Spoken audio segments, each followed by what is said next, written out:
À la une de cette édition de l'actualité, la 27e édition du Festival panafricain du cinéma et de la télévision de Ouagadougou se tiendra du 16 au 23 octobre prochain. L'annonce est faite par le porte-parole du gouvernement à l'issue du Conseil des ministres. Les grandes décisions de l'hebdomadaire réunion du gouvernement dès le début de ce journal. Un phénomène observé ce mercredi dans le ciel de Ouagadougou et qui laisse libre cours à pas mal d'interprétations. Les explications scientifiques de ce halo solaire à suivre dans quelques instants. Éthiopie, Égypte et Soudan sous haute tension et pour cause le méga barrage de la Renaissance appelé à devenir la plus grande, en tout cas le plus grand barrage hydroélectrique d'Afrique qui continue d'être la pomme de discorde entre ces trois pays. L'on voit cela en fin d'édition. Et puis un invité ce soir, il s'agit de M. Edouard Bouda. Il est le directeur général de l'Agence de développement économique urbain. M. Bouda est venu nous parler de l'inauguration de la gare routière de Ouagarenter, une infrastructure qui devrait améliorer les conditions de travail des usagers de cette gare. Bonsoir M. Bouda. Bonsoir madame. Bonsoir à tous et merci de nous suivre. Cela dit, le rendez-vous de fin février manqué pour cause de pandémie du Covid-19. La nouvelle date du FESPACO 2021 est fixée du 16 au 23 octobre prochain. Le Conseil des ministres de ce mercredi en a décidé ainsi. Voici les principales décisions de l'hebdomadaire réunion de l'exécutif burkinabé avec Jean-Eudes Bayala et Sébastien Zongo. Le Conseil des ministres adopte un décret qui porte nomination de 2 commissaires à la Commission électorale nationale indépendante en remplacement de ceux de l'Union pour le progrès et le changement, UPC. En raison du fait que l'UPC est désormais donc un parti de la majorité présidentielle, ces commissaires ont dû démissionner, laissant donc vacants ces 2 postes. Ces 2 postes revenant à l'opposition, l'article 6 du Code électoral mandate ou donne pouvoir au Conseil des ministres sur proposition donc du chef de file de l'opposition, de remplacer ces 2 commissaires. Après le rendez-vous manqué de 2020 pour raison de Covid-19, le Conseil des ministres autorise la tenue de la 27e édition du Festival panafricain du cinéma et de la télévision de Ouagadougou. Le FESPACO est reprogrammé du 16 au 23 octobre sous le thème « Cinéma d'Afrique et de la diaspora, nouveaux talents, nouveaux défis ». Et le Sénégal est le pays invité. Nous travaillons donc en partenariat avec le ministère de la Santé pour que tout soit mis en œuvre donc, pour qu'on puisse prendre en charge tous les festivaliers, mais tous ceux donc, qui vont venir de l'étranger ou de l'intérieur du pays et qui doivent participer à ce festival-là. Nous attendions 800 films, mais à la date d'aujourd'hui, nous avons plus de 900 films qui ont été enregistrés provenant de 28 pays, dont 71 pour le Burkina Faso. Par rapport donc à la situation de Covid, nous avons invité peu de personnes, environ 150 invités contre 700 personnes que nous avions donc pour le cinquantenaire.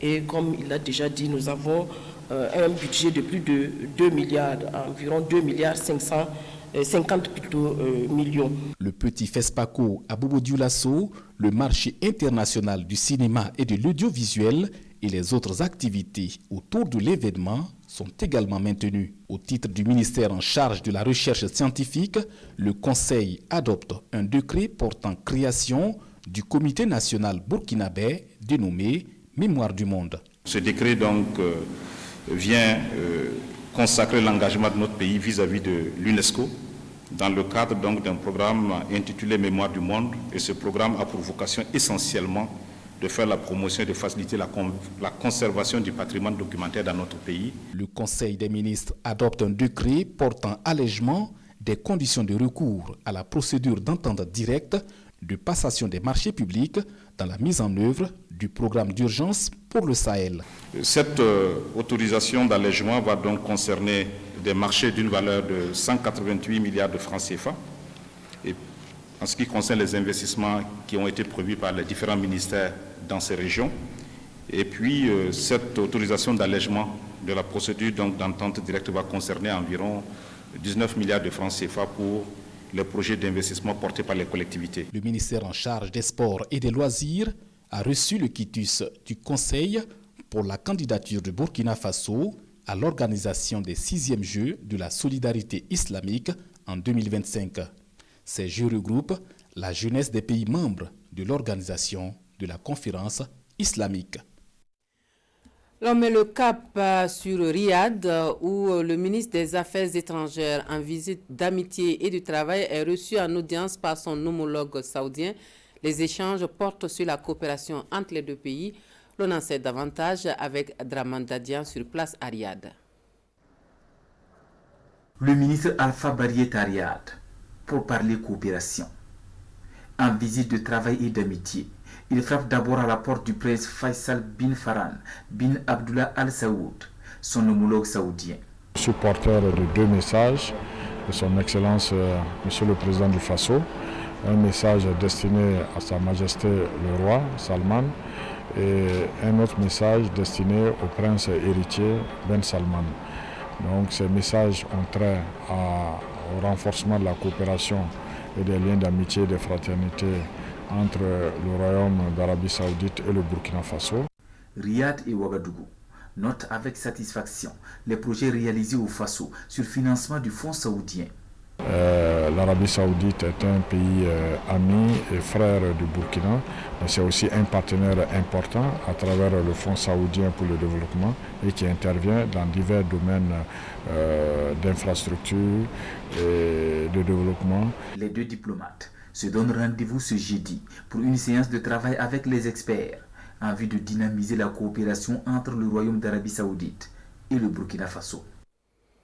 Retour au Burkina Faso et direction le centre-nord où le ministre de la Défense nationale a entamé ce mercredi une visite de soutien et d'encouragement aux hommes du front de la première région militaire et gendarmerie du Kaya. L'opération Bayiri lancée en mai dernier a permis le retour de centaines de déplacés dans leur village. D'autres résultats tangibles sont salués sur le terrain par le ministre sur place, nous confie Draman Guéné. Première région militaire. Le ministre de la Défense nationale est ici à Kaya pour prendre les nouvelles du front. Chérif s'y visite, échange et écoute les hommes. Le commandement, lui, parle de victoire de l'opération Bayiri, une opération lancée depuis mai 2020 qui a permis de réhabiliter plusieurs villages avec le retour de leur population. Les villages qui s'étaient vidés ont pu être repeuplés progressivement avec le retour de ces personnes déplacées là. Et la sécurité aussi y est au vu de ces personnes. On a plus de 500 villages qui ont pu être réinstallés dans la région du centre-nord. Ici, au régiment d'artillerie, un pan de l'équipement est présenté à l'autorité. Prochaine étape, le 10e régiment de commandement d'appui et de soutien. Partout, tout est réuni. Les hommes aussi se disent être toujours opérationnels. Le moral des hommes est au beau fixe, très haut. Nous sommes prêts à exécuter les missions à nous confier et les hommes exécutent avec abnégation ces missions-là. La visite se poursuit au poste de commandement de la région de gendarmerie nationale. Partout, le message est le même. Traduire aux hommes qui sont dans ces différentes unités-là les admirations du chef suprême des armées, ses encouragements pour tout le travail qu'ils ont fait et qu'ils continuent de faire malgré l'adversité dans laquelle nous évoluons. Nous avons vu aussi la traduction de tous les efforts que le chef suprême des armées et le gouvernement ont fait à travers le commandement de ces forces armées nationales pour équiper nos hommes, pour les doter d'un certain nombre d'infrastructures et de logistiques qui leur permettent en tout cas de faire bouger aujourd'hui les lignes.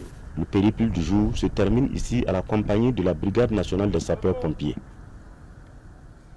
La nouvelle gare routière de Ouagarenter est désormais prête. Après plus de 19 mois de travaux, l'infrastructure routière sera inaugurée demain 8 avril et c'est pour en parler que nous recevons ce soir le directeur général de l'Agence de développement économique urbain, M.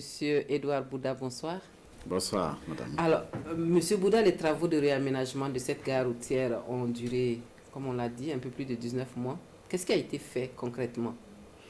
Ce qui a été fait déjà, c'était de revoir toute la plateforme de transport qui comprend évidemment les quais d'embarquement, les aires de stationnement, les guichets, et les parkings et tout autour aussi les sous-équipements adjacents. Donc vous avez les différents espaces commerciaux comme les restaurants, les boutiques. Il y a aussi les éléments confortatifs comme les bacs à ordures et même les toilettes qui accompagnent cette infrastructure-là. Et aujourd'hui, nous avons une infrastructure qui est totalement autonome du point de vue énergétique, puisqu'elle produit elle-même son énergie à partir des panneaux photovoltaïques, 1500 au total, qui produisent suffisamment d'énergie pour alimenter la gare, y compris donc faire tourner le forage. Alors après donc ce lifting général, si on peut s'exprimer ainsi, quelle est la place de cette gare dans la ville de Ouagadougou? Il faut dire que Ouaga Inter est, si ce n'est la première, l'une des principales gares routières de notre pays. Du fait déjà de son envergure, de son ancienneté, et Ouaga Inter mobilise plus de 3000 personnes par jour. Nous avons plus de 400 000 départs de Ouaga Inter chaque année, avant la construction ou la réhabilitation de cette gare. Donc, c'est dit toute l'importance que cette gare-là a dans le paysage donc, du transport dans la ville de Ouagadougou.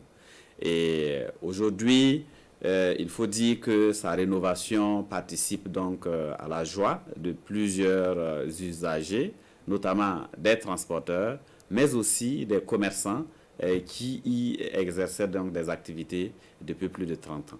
Alors, on sait aussi l'anarchie qui régnait dans cette gare-là, à Ouaga Inter.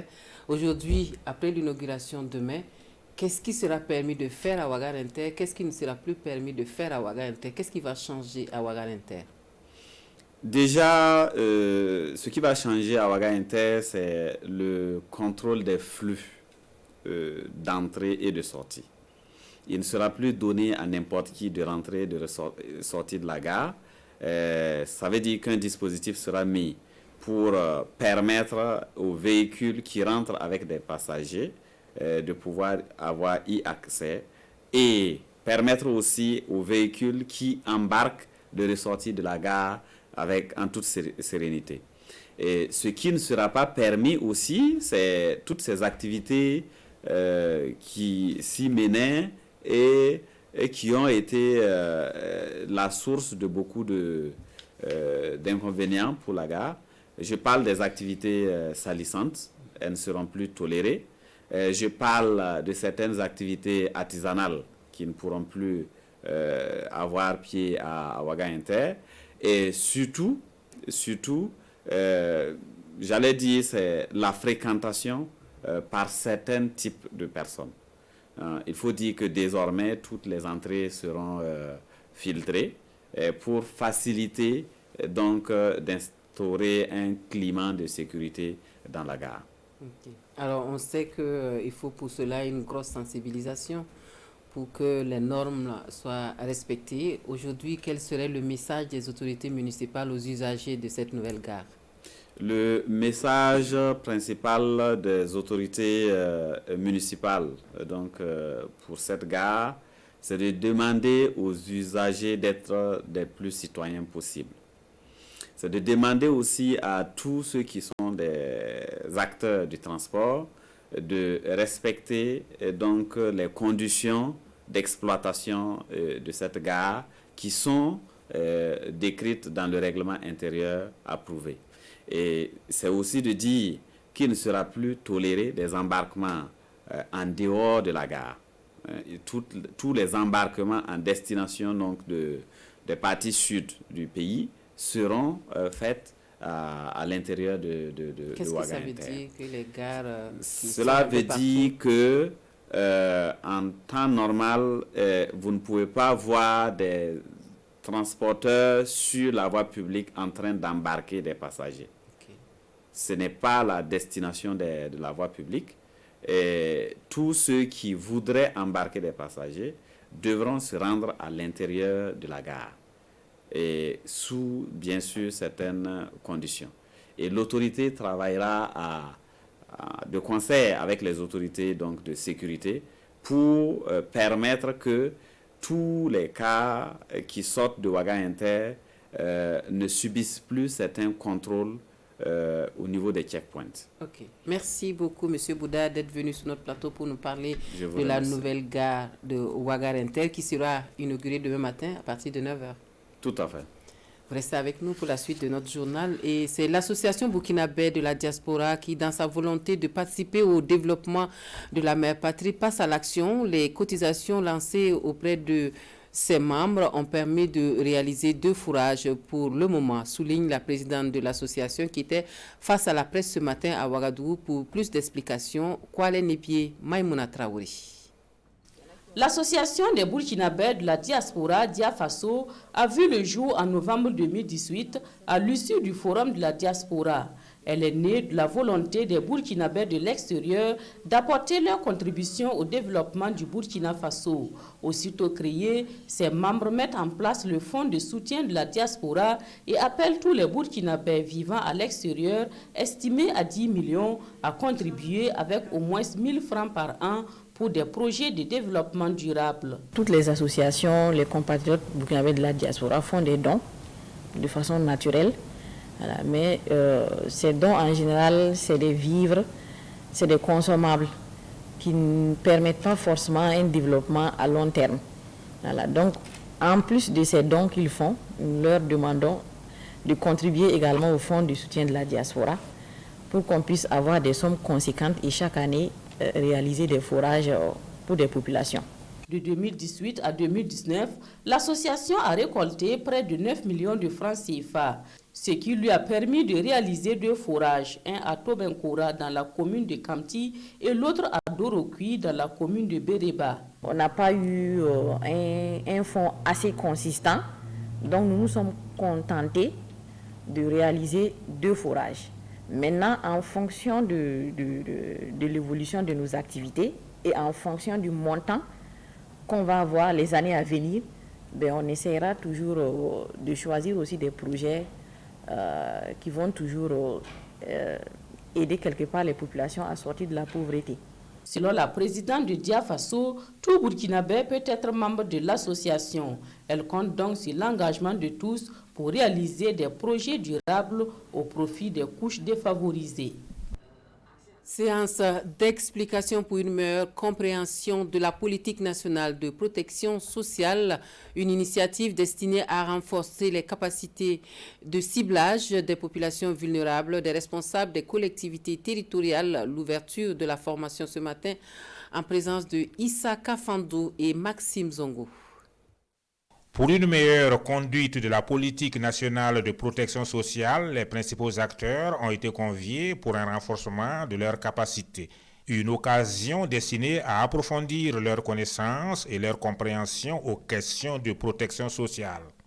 Nous allons renforcer leurs capacités à travers de communications sur la protection sociale, sur leur rôle dans la mise en œuvre de la politique nationale de protection sociale et également leur rôle dans le cadre même de l'implantation d'un système de protection sociale au niveau national. Cibler les ménages vulnérables, c'est pour évidemment constituer un registre unique des personnes vulnérables qui sera vraiment la référence pour les interventions de tous les acteurs du domaine de la protection sociale. Participent à cette session de formation de Ouagadougou des maires, des secrétaires généraux de communes, des présidents de commissions des affaires sociales de la région du centre. Cette rencontre sera ainsi une occasion pour une meilleure harmonisation des points de vue et une opportunité d'affiner les stratégies de ciblage des populations vulnérables. Objectif, faciliter la continuité éducative de 18 000 élèves en situation de vulnérabilité familiale et de risque de décrochage scolaire. C'est le défi inscrit sur la feuille de route du projet Ensemble pour une éducation publique résiliente face aux crises, financé par l'Agence française de développement. Les détails du projet lancé ce matin à Ouagadougou avec Amadou Ilboudo et Issa Kanana. Des tablettes et des ordinateurs portables au profit de 5 communes de 4 régions du pays.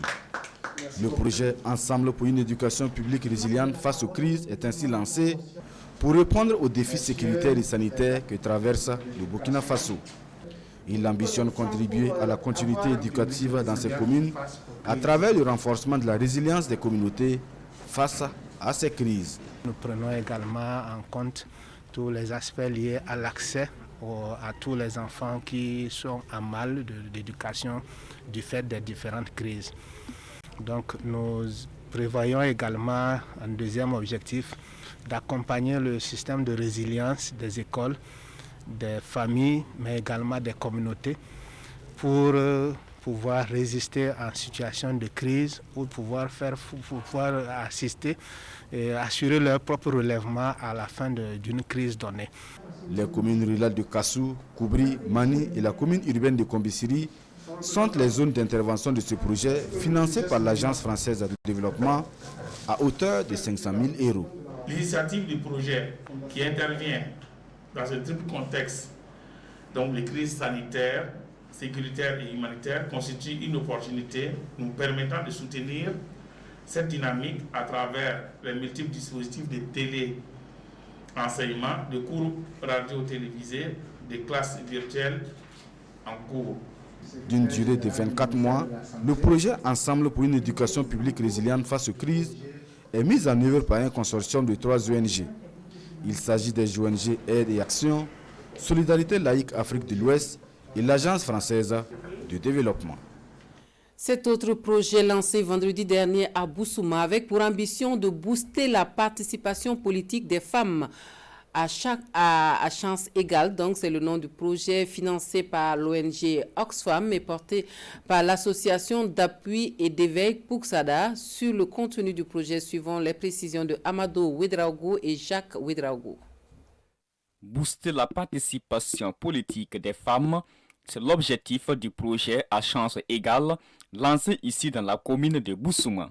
Ce projet va permettre d'enclencher un processus de mobilisation des groupes féminins en vue de la réalisation d'actions concertées pour l'amélioration du statut et des conditions de vie de la femme et de la jeune fille. Il s'agira d'organiser donc des formations au profit des membres des groupements et associations féminines. Il s'agira également d'organiser un voyage d'études au profit de ces groupements et associations féminines. Le projet à chance égale vise à terme une plus grande participation de la femme à la vie de la société dans tous les secteurs. Et le conseil municipal de Boussouma se dit prêt à accompagner les 10 projets. C'est une opportunité donnée à la gente féminine de pouvoir s'intégrer aussi bien politiquement qu'économiquement dans la vie de la nation. Donc c'est un projet en tout cas, que nous souhaitons la bienvenue et que nous allons contribuer de notre mieux pour qu'il y ait du succès. Le projet à chance égale est financé par l'ONG Oxfam et piloté par l'association d'appui et d'éveil Pouxada. Il concerne les communes de Boussouma dans la région du Centre-Nord et de Pabré dans la région du Centre pour une durée de 3 ans. Les orphelins et enfants vulnérables de l'association Managnement pour la protection des orphelins reçoivent du soutien de la part de la société Sodji Holding, des dons en nature et en numéraire d'une valeur de 10 millions de francs CFA. Et puis donc la remise de ces dons avec Bienvenue Taonsa. Des vivres destinés à ces tout petits sous la coupe de l'association Managnement pour la protection des orphelins AMPO. C'est une aide de la société Sodji Holding opérant dans les secteurs de la communication et de l'énergie. Elle vise à améliorer les conditions de vie de ces enfants. Nous sommes là ce matin parce que notre vision nous l'impose. Notre vision donc, qui consiste à placer, qui nous impose un devoir de responsabilité, nous amène donc à consacrer une partie de nos revenus pour des activités sociales. Aujourd'hui, nous voyons cette grande quantité de dons naturel qui va soutenir l'AMPO pour les mois à venir. Et je suis fier qu'une compagnie burkinabé allemande soutient ce projet. 10 millions de francs CFA, c'est la valeur de ce don qui vient soulager un tant soit peu les responsables de l'AMPO. Oh, je suis à l'aise. Ça veut dire quelque chose de trouver à manger pour 180 enfants, tout en tout, 200, chaque jour. Ça, c'est presque pas arrivé. Hein? Et ça me fait à l'aise. Aujourd'hui, je peux bien dormir. S'il vous plaît, aidez-nous. Ce sont les enfants africains. Ce sont les enfants burkinabés qui vont avoir une très bonne formation ici chez nous. Ça, je vous jure. Aucun enfant quitte notre maison sans un diplôme. À la suite de ce coup de pouce, la société Sodi Holding entend multiplier ses efforts pour le bien-être de ses enfants en situation de précarité socio-économique. Venons-en à ce phénomène que vous avez pu observer ce matin, ce halo solaire donc dans le ciel de Ouagadougou en fin de matinée. Durant près de 2 heures, l'on pouvait voir le soleil entouré de cercles lumineux. Le phénomène qui suscite une vague d'interrogation au sein de la population est pourtant naturel et normal. Selon l'Agence nationale de la météorologie, que Césaire Carrefour et Bienvenue Tansa ont questionné pour nous. Le ciel ouagalais en cette matinée du 7 avril. Une couronne lumineuse formée autour du soleil et les spéculations vont bon train. Avant, si ça faisait comme ça, bon, on sait que le chef ne doit pas le regarder. C'est ça, puisque c'est un truc habituellement qu'il fait. Moi-même, j'ai pris mon portable, j'ai pris ça en photo. J'étais quand même étonnée de voir ça parce que ça fait vraiment longtemps que je ne l'ai pas vu. C'est pas que ça ne sort pas, mais j'ai jamais eu la chance en fait de le voir en live. Si ce phénomène suscite de l'admiration pour certains, pour d'autres, ce sont des interrogations. Quand nous étions enfants, on disait que non, quand il veut pleuvoir, ça fait que la pluie, ça arrête la pluie. Bon, moi, je sais que... Mais c'est pas la même chose. Je vois que ça a entouré le soleil. C'est ma première fois de voir ça. Pour moi, je pense que scientifiquement, ça s'explique. Je préfère me référer aux sciences pour voir ce que ça signifie. Selon l'ANAM, l'Agence nationale de la météorologie, il s'agit d'un halo. Il existe des nuages que nous appelons le stratus ou cirrostratus. Ce sont des nuages qu'on rencontre à une altitude d'environ 8 km du sol. Et ces nuages-là sont constitués des cristaux de glace. Ces nuages-là sont refractés par le soleil et ces cristaux de glace étant en forme de prisme, cette réfraction-là va donner naissance à une certaine lumière qu'on observe. Donc ce n'est pas un phénomène aussi rare que ça. Il y a des années où on ne l'observe pas, mais il y a aussi des années où on l'observe. Le halo ne s'observe pas que de jour, il peut aussi apparaître la nuit, indique Mamadou Sabadogo. Et quand les mêmes conditions météo sont remplies et que la lumière lunaire est vraiment forte, on peut observer aussi un halo. Donc ce n'est pas uniquement dans la journée qu'on peut l'observer, nuit comme jour. Donc c'est simplement de la lumière, ce n'est pas autre chose, ce n'est pas quelque chose de physique. Et le chef de service prévision de l'ANAM d'ajouter que le halo n'est pas un phénomène nuisible mais plutôt scientifique. Sa durée de vie est tributaire du temps de la formation nuageuse, précise-t-il. Maintenant que nous sommes rassurés, nous pourrons aller au festival Kafozi qui a ouvert ses portes ce lundi à Zabré. Le FESCA 2021 met la culture en rapport avec la résilience face aux défis actuels du pays. La culture Bissa du Boulgou est à l'honneur pendant une semaine. Et pour avoir une idée précise du contenu de ce rendez-vous, suivons Jean-Paul Kiendra et Bernard Diasso. C'est un événement culturel qui met en exergue les valeurs ancestrales Bissa. Nous sommes à l'ouverture du festival Kafozi, 7e édition. C'est aussi des expositions, une semaine durant, pour permettre aux festivaliers de communier avec la tradition et la modernité. Il y a aussi les compétitions dans les soirs où vous aurez les compétitions en danse traditionnelle, vous aurez les compétitions en conte et vous aurez les compétitions en chanson. Les autres activités, c'est généralement le thème.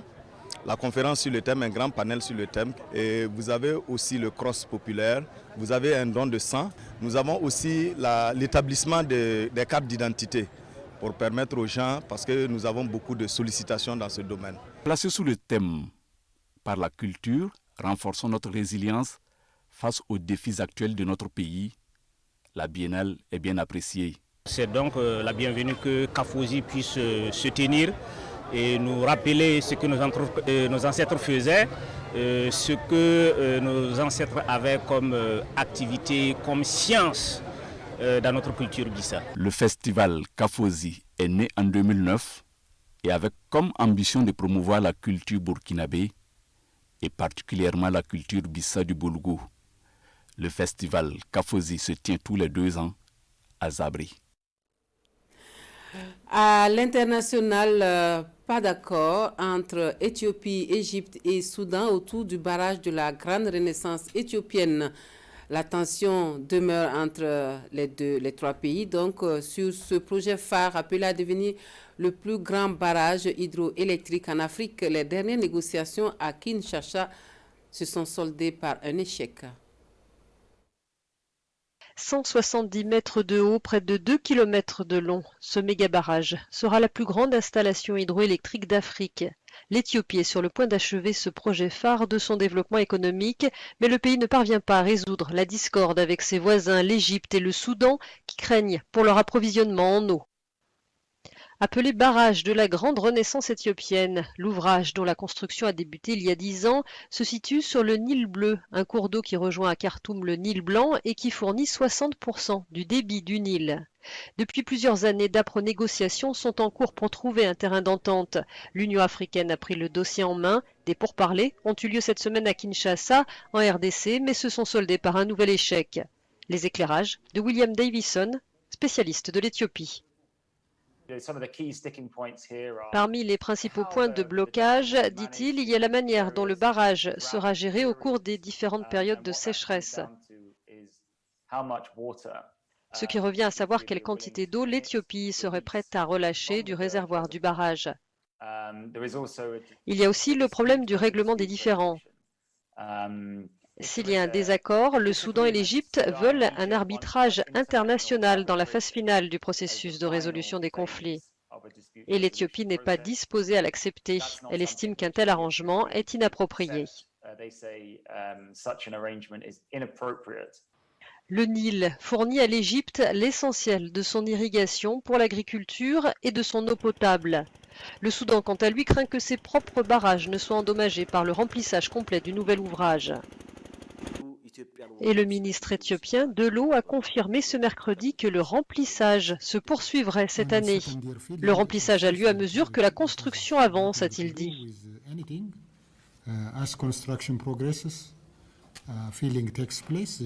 L'Éthiopie connaît une croissance économique rapide, mais la moitié de sa population n'a pas accès à l'électricité. D'où l'importance pour le pays de mener à bien ce projet. Son coût est estimé à quelques 4 milliards d'euros. Il a été entièrement financé par Addis Abeba. La capacité annoncée du barrage est de plus de 6000 mégawatts. La mise en service doit se faire par étapes. Une période minimale de 4 ans sera nécessaire pour remplir totalement l'immense réservoir. La bataille pour les eaux du Nil s'annonce encore longue. Fin de ce journal, merci de nous avoir suivis. La dernière version de l'actualité sur la télévision du Burkina, c'est à 23h avec Issa Kanana. Moi, je vous retrouve dans quelques minutes pour la lecture complète du compte-rendu du Conseil des ministres.